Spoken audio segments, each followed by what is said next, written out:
Welcome to TFP, the Theatrefolk podcast, the place to be for drama teachers, drama students, and theater educators everywhere.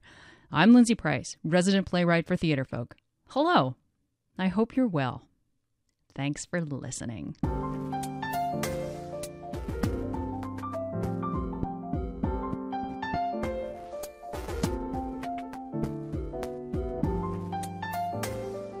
This is episode 165. 165. You can find any links to this episode in the show notes, which are at theatrefolk.com/episode 165. All right, my friends, today is for, all right. Today we're going to talk about okay, so I was going to say favorite buzzword, but then when I formed the word buzzword in my head, I'm like, well, that's not my favorite. It's not my buzzword, because I think buzzword and I think negative marketing connotation, and that's not what I mean at all. Because like buzzwords are like slick, and I think we can share with one another that I'm not a slick person unless there is an oil spill. In which case I would be the one who would slick into it, of course, right? My world is filled with all that kind of slick. But I'm talking about a word that I like to hang my hat on, that I like to use, when I think of this word, the images that come to my mind just are, give me all the warm feels. I think it's wonderful. And I really think it's important to use in an educational realm, an educational theater realm.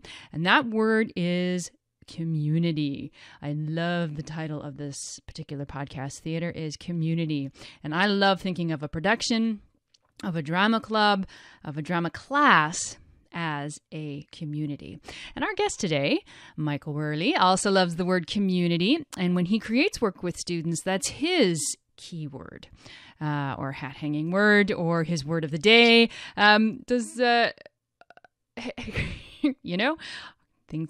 Brain goes in weird places. Does Sesame Street still do a word of the day, or was it a letter of the day, or maybe I'm just too old to remember the structure of Sesame Street. Let's go with that one. Too old. Anyway, so podcast and community. Let's get to it. All right, I am talking to Michael Wehrli. Hello, Michael. Hello, Lindsay. How's it going? All is well. All is well. Excellent. Tell everybody where in the world you are. Portland, Oregon. I love Portland, Oregon. Oregon and Oregon. Or again. Or when the tongue don't you love it when the tongue gets tripped up? My favorite is I'm a real pro at taking two words and then in my head and then smashing them together to make something. Oh, lovely. I do the same thing. Not good. And they come out. Awesome. Okay, so now that we've established our all the things that we do wrong with our pronunciations, let's start over again. Okay, so Michael, talk about. So you are you have a lot of hats. I do indeed. My theater company is 20 years old, and what we specialize in is bringing programs to organizations and schools and community centers, and that's what we do. There are a couple of schools that I've been personally working at for a long time, but I'm very fortunate in my career now that I, as a teacher, get to pick and choose the places that I want to work at, and then just hire teachers for all the other things that New Moon Productions does. Yeah. And we know you because you have written a lovely play. We open tomorrow night. We have a full-length version and a one-act version, which we'll talk about in a bit. But so you work a lot with students, and how did this become about? Like when you started in your career as a theater person, what did you think you were going to turn out to be? Oh, what a lovely question. Well, like most theater people coming out of college, I thought I was going to be an actor and primarily do stage me too. Shakespeare. And I realized fairly quickly that I just didn't like what I had to do to make it as an actor, particularly in the Dallas-Fort Worth area, which is extremely competitive. And plus, I by that time was much more interested in directing and producing and writing. So I formed a theater company, and the idea was that I would get the chance to do some of my plays. I would get a chance to do funky and alternative theater. And strangely enough, that didn't go anywhere either. So while during all this time to make a living, I was doing children's theater, both as an actor and as a teacher, and that's where I started to fall in love with teaching. So we completely retooled the theater company and made it a children's theater company. And while we were in Texas, we did full seasons. So we would do 4 shows a year, all youth casts, had classes going all year round, did lots of outreach. It was wonderful and amazing and brilliant. And that's where I really got the bug of wearing all the different hats. I enjoyed the administration. I enjoyed producing. I enjoyed grant writing. You must be the only one. Well, and I also enjoyed the benefits of all of that, of getting to do plays that I wanted to do, and that got me on the path of playwriting.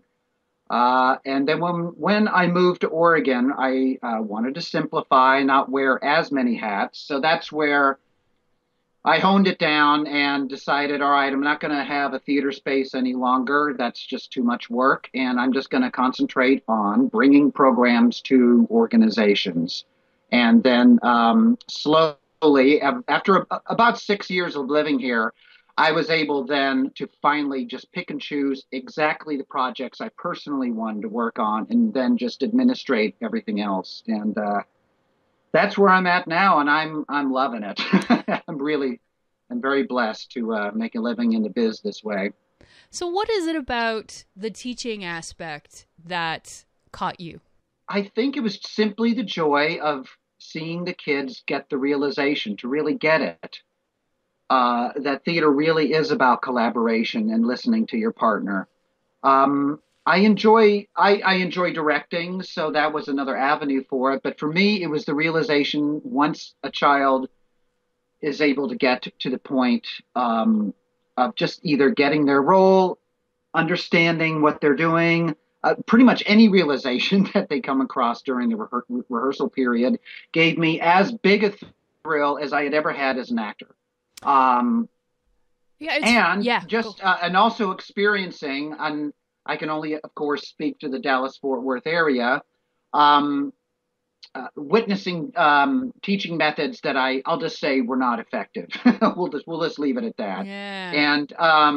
And how passionate I am about, because we have such a small audience out there, that we don't ever want to turn kids off to theater.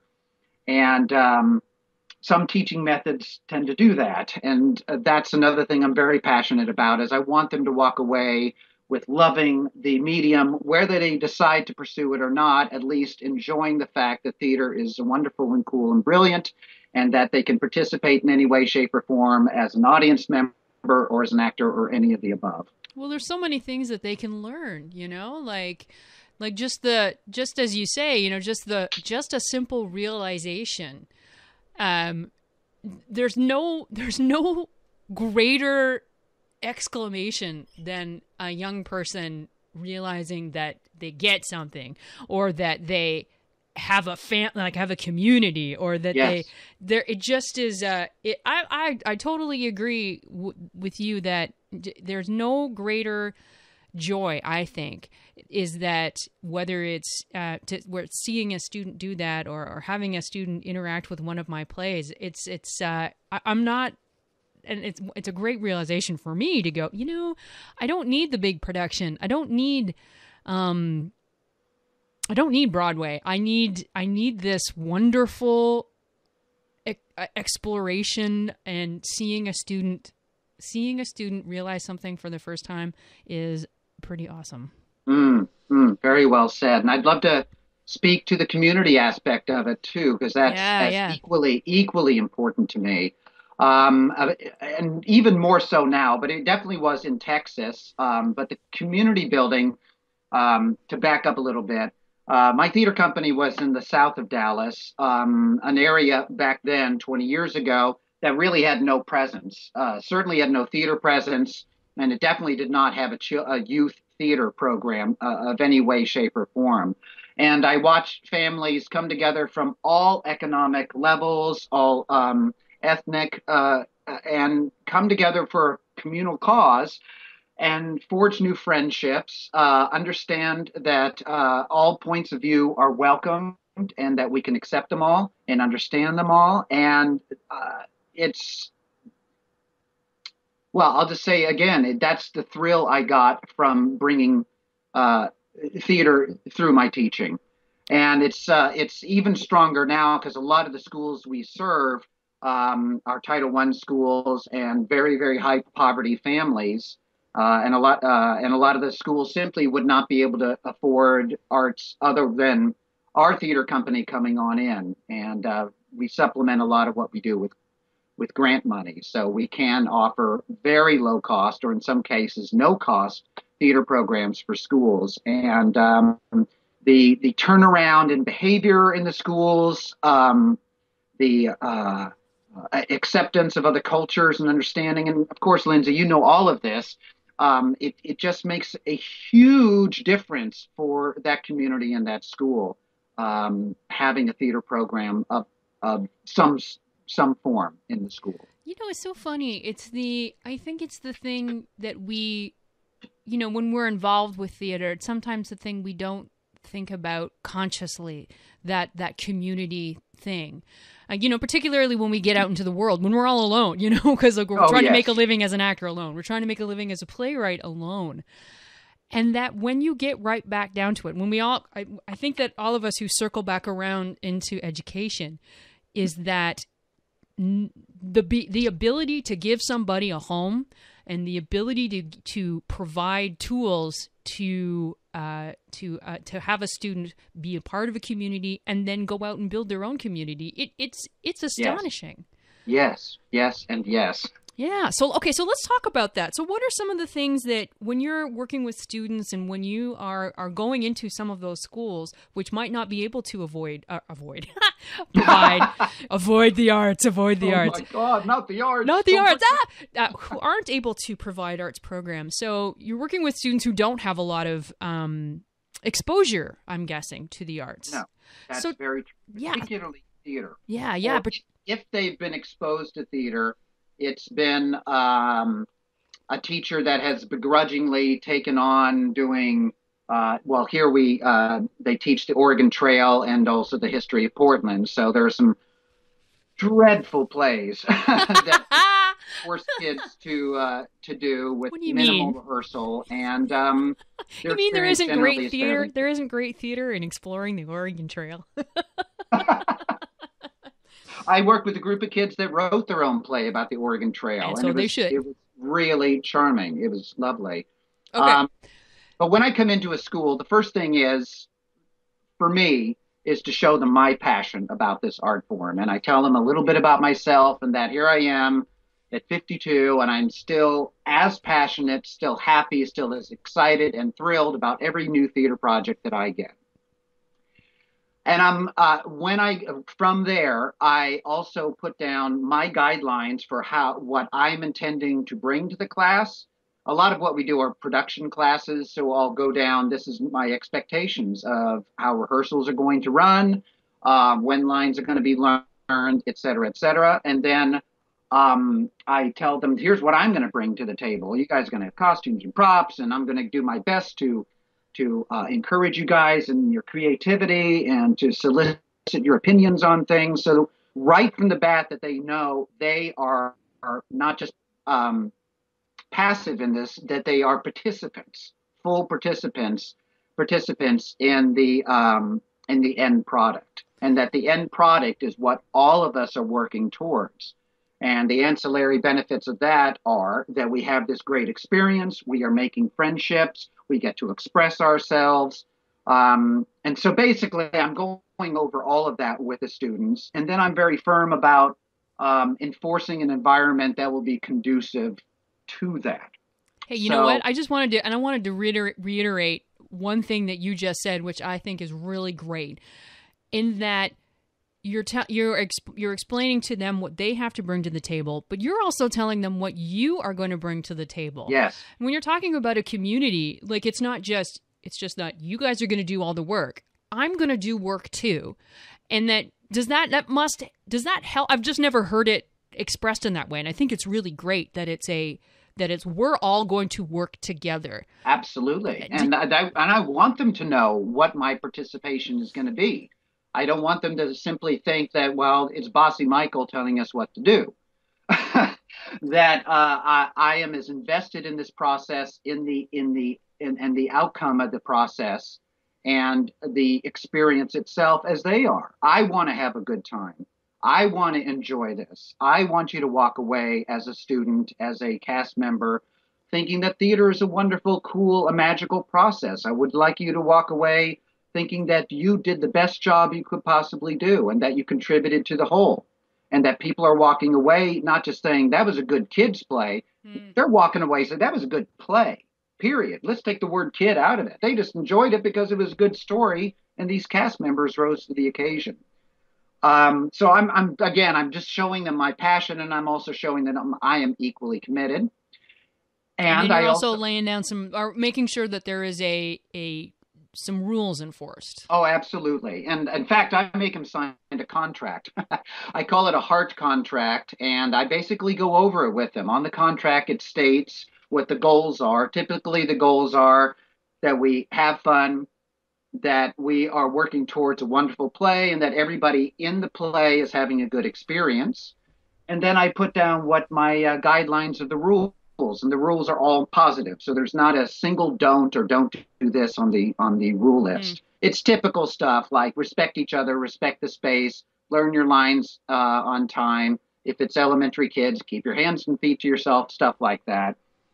And then I actually go over the consequences as well, because again, when I am in the school, they have to understand that this is also a privilege to be a part of this, and that as part of that privilege, you get to experience the magic, but you have to contribute to the whole. So I outline what the consequences are if the rules are broken, and then they all sign it as if it is a contract. And typically I post that around, at least for the first week or two, just in case we have a minor violation. And I say that facetiously, but I use the term reminder. Oh, there's rule number 1. What were you thinking about that? Oh, yeah, I guess I was kind of messing around. Great, let's move on. So they know exactly through signing the contract that I'm serious about my contribution and I'm serious about what they're going to bring to the table. Yeah, I like your use of reminder as opposed to violation. Yes. It's a theater. It is, in the end, I mean, the whole point of this is that we establish that, yes, this is supposed to be fun, but that there is a structure, and about how much safer it all feels when there is a structure in place. Absolutely. And again, that was a bad joke. Violation, never a word that I ever Of course not. And again, the term reminder is important to me because I can continue to reference what the goals are. So if I have to give a reminder, it is because they weren't. What they were doing was not helping us towards our goals of having fun, having a wonderful play, and everybody in it feeling good about their participation. And I also reference two sports because they almost invariably are playing some sort of sport, and they understand in a sport that does take discipline and it does take commitment. There's no way you learn how to dribble a basketball unless you practice dribbling a basketball. So I like to use that reference a lot too, because certainly in a school situation, that is something they can definitely understand. Mm-hmm. And I'm also a big one on always catching anything positive that I can immediately point out during the classroom. And if it takes just a private little thing of saying, wow, you did fantastic. But generally, I like to have, public declarations of when I see things going wonderful, or even just a little thing. Thank you for holding the door open. Thanks for remembering your script.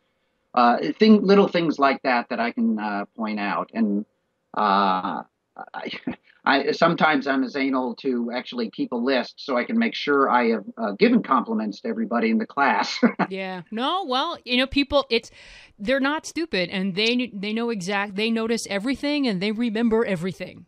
Yes. Boy, So, and that is the biggest lesson I've had over the years of doing it. Yes, they remember everything. Something that I may have said off the cuff, and that was a yes. year ago, and it's like, oh yeah, I did say that, didn't I?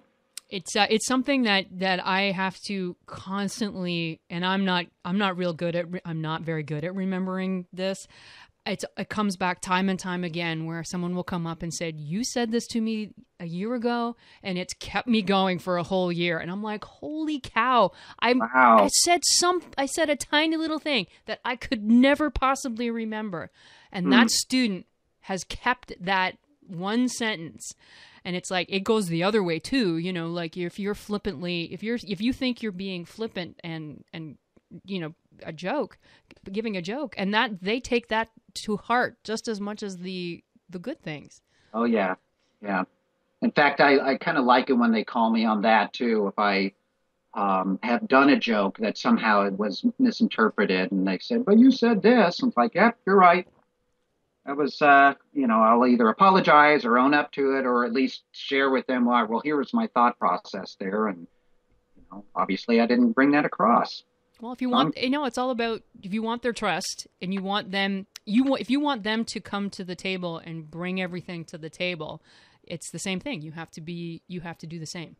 absolutely, What are yep. some so what are some exercises if we're talking about building this community and building ensemble? What kind of work do you do throughout? Is it in warm-ups? Do you do a lot of gameplay Uh, before rehearsal? not I do gameplay generally the first couple of classes, and a lot of the stuff that we do, we're very limited on time. So Right.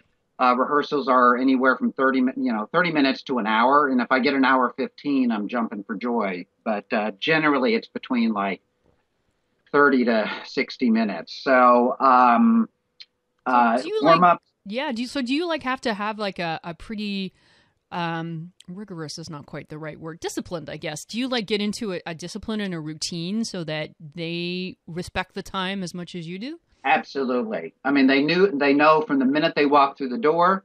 We get in our circle, we do our warm ups, and the first week or two, we probably will play a focus game like popcorn or whoosh, or and again, you probably have different names for the I games was just about too, to or say puzzle. I don't know either of the I don't know either of I probably do, just not by those names. Well, popcorn is it's also called pass the clap. It's where you're Oh in a yeah. circle and you look at your partner and you're both clapping at the same time, and then you send it around the circle. Yep. Okay, so and then I've got three or four of those games like Pass the Clap, where when they know it well enough, then you can play all three at the same time, or you can start with popcorn and then go to Zip Zap Zup, or go to Whoosh, and then again, it's just a great tool for getting them focused. But generally, with my classes, time is a little bit of an issue, but it's definitely in at least warm ups, a very good, firm uh, uh, physical and vocal warm up, and then a focus game, uh, definitely in the first couple of weeks. And then towards the end of the rehearsal process, when they're really more solid with lines, then we can again kind of bring the focus games back into the fold. But then again, I'm also extremely organic in the classroom. And when it's one of those days where there ain't nothing going right, I'm perfectly fine to stop and play a game because continuing to pound away at something that is just not going to happen that day is just not conducive for anybody to be happy. So I'm okay with stopping what we're doing and taking a minute, playing a game, focusing, sitting down, even if it's necessary, having them sit down during the rehearsal and take some time to learn lines. Again, I just base it off of where they're at. Where are they at today? I got what I would like to do, but sometimes that's not going to happen, and I need to honor that as again part of my commitment. Yeah. To, Yep. Sometimes they are not going to do what you would like to do. And Exactly. it's important to be flexible. And, well, because that'll help in the next day, even if it doesn't get done today. Yes. By exactly as you said, by honoring where they are, they're going to see that, and you'll be able to move forward on another day. I've got a little story about that. Can I share it real quick? Yes, please. It's the caterpillar story. So this is, 15 years ago. And I'm in the classroom, and this is fifth graders. And we just got finished with warm-ups, and we're starting to go up onto the stage. And this little fuzzy caterpillar just starts walking. And one of the kids notices this fuzzy caterpillar. And for whatever reason, I had it in my head, no, we needed, okay, there's this caterpillar, but let's get up on stage. And every 2 seconds during the rehearsal, they were like, oh, well, where's the caterpillar? Is the caterpillar still down there? Oh, can we go look at the caterpillar? And unfortunately, I was all like, okay, guys, let's stop thinking about the caterpillar and let's rehearse. And obviously, I completely wasted my time because they were much more interested in the caterpillar than anything that I had to offer. And I realized that, unfortunately, after the 45 minutes that I was with them. And from that moment on, if a caterpillar appears, we're going to take 5 minutes and deal with the caterpillar and enjoy the caterpillar and maybe bring the caterpillar outside, or just at least have an acknowledgement that caterpillar does exist and I can put aside what I need to do. So anytime I'm dealing with a fire drill, or somebody's got crazy hair, or something silly happens, we acknowledge it and we enjoy it, and then we move on, as opposed to that horrible rehearsal where I did not want to acknowledge the caterpillar. So, well, it was a fuzzy one. It was fuzzy. You really couldn't win. The funny thing was is that that class then told the next class about the caterpillar. So they all came in. Where's the caterpillar? Where's the caterpillar? Where is he? I don't know. Oh, it's gone. Don't know where it went. So that's my story to it. Well, no, it's exactly, the fuzzy caterpillar is so many things. It could be that fire alarm. It could be something much more serious, where something happened out of class and everyone's just, their minds are elsewhere.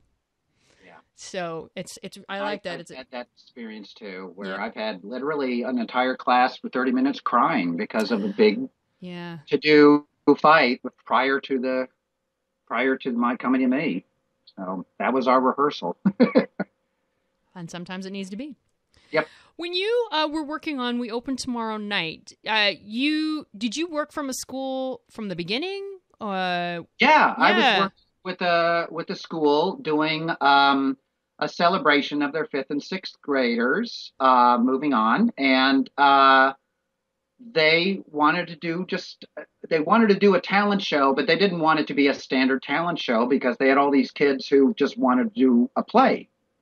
And so they were trying to, and it was to accommodate all the classes. So there were basically 4 classes worth of students. And we talked a little bit about it, and I chatted with the teachers, and they wanted memories of their time in the school, maybe slightly exaggerated, but they wanted memories of their time in the school. And then a lot of the characters that are in the play were sort of based on some of the students.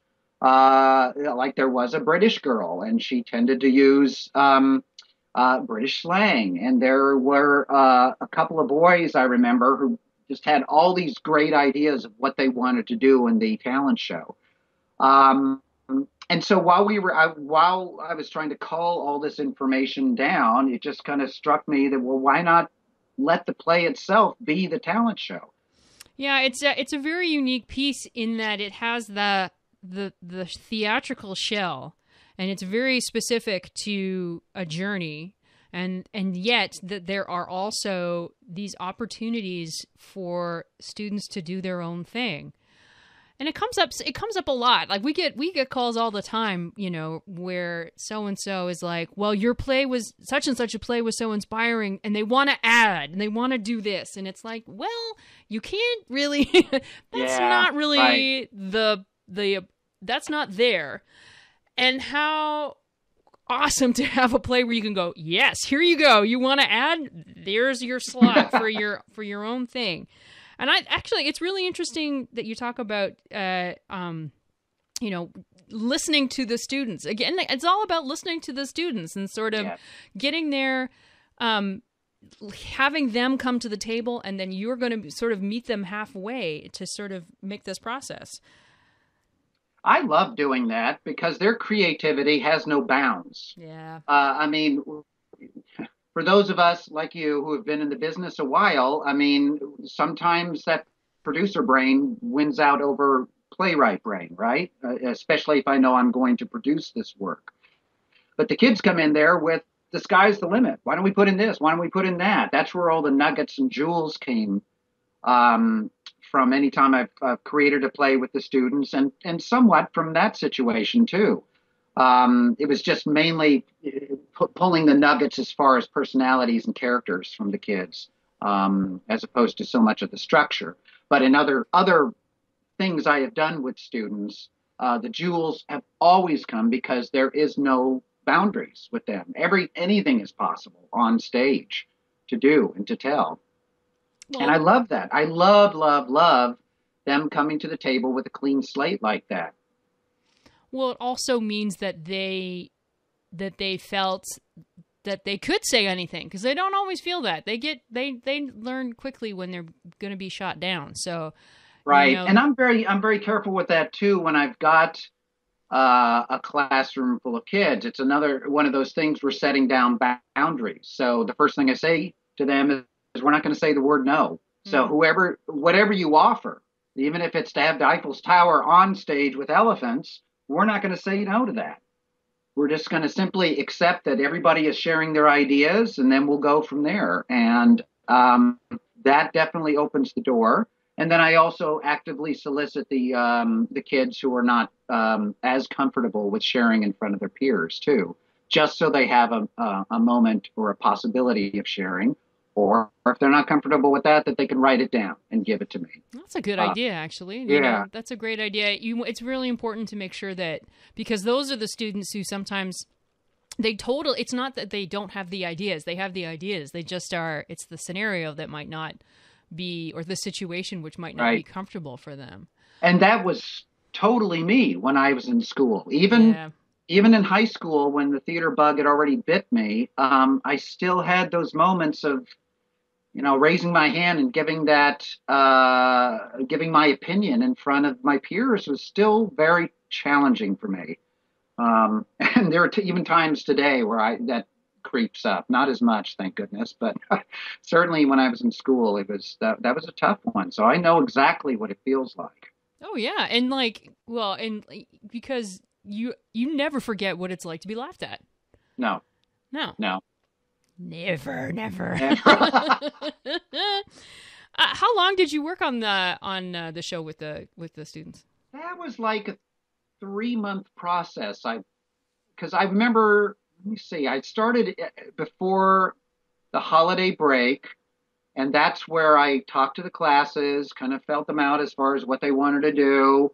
And then they kind of formed a committee of kids that wanted to give their ideas as far as the show itself, wrote all that down, and did the writing process over the holidays. And then I think we started the rehearsals towards the end of January. That sounds right. Yeah, so we rehearsed for about 8 weeks, which sounds like a long time, but it was, in these little 1-hour chunks 3 times a week. So it was actually kind of a long process. And even while we were doing it, we were changing and fixing things, and invariably more acts wanted to be added. And so there was just a lot of adjustment as we were going along. Do you have so we're going to put a link to We Open Tomorrow Night in the show notes. Do you have, as we close up here, do you have a favorite part of the play? Oh, Or which is your favorite part? As of course, you have Doctor, a favorite part. as a Doctor Who fan, I kind of like, Yes. of course, I didn't want to use the actual Doctor Who in the play, but I mean, that's clearly what it is. And I just like the silly references, and I love wordplay, so I loved being able to put in all the British slang into it. And my next favorite character is Ian, the one with the big ideas. Yeah. I love that because that was me when I felt comfortable with my friends as a child and just coming up with crazy, wild ideas and being enthusiastic. So Love it.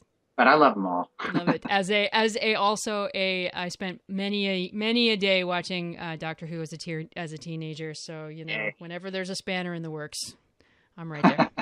Excellent. Awesome. Thank you so much for taking the time out and having a great conversation with me. And as always, we're here for the students. And I think that anything that we can do to make their time on stage and off stage memorable and enjoyable is something that we can do, right? Absolutely. Well said, Lindsay. Awesome. Okay. Thank you very much. Thank you. Bye-bye. Thank you, Michael. Before we go, let's do some Theatrefolk news. So, as we mentioned, Michael has a play in the Theatrefolk catalog. We open tomorrow night. Question mark, exclamation point. And we have a full-length version and a one-act version. And it's an amazing opportunity for students because it's an open script in the sense that there is a story shell of a scripted talent show with really amazing characters. But the individual acts of this talent show are completely up to you. So you have singers, sing away. You have dancers, great. You have pogo stick experts, fill the slots. We so often get emails from productions where teachers are like, well, the students have been so inspired and they've written their own monologue or they've written their own scene. Can we just go ahead and add it in? And the answer is no, you can't. You can't just insert something like that into an existing script, even if you've been inspired. And so we're really happy to have a script like we open tomorrow night, question mark, exclamation point, where we're telling you, put in your own material. There is a place for that. And so go to theatrefolk.com to read sample pages for We Open Tomorrow Night, or click in the show notes at theatrefolk.com/episode 165.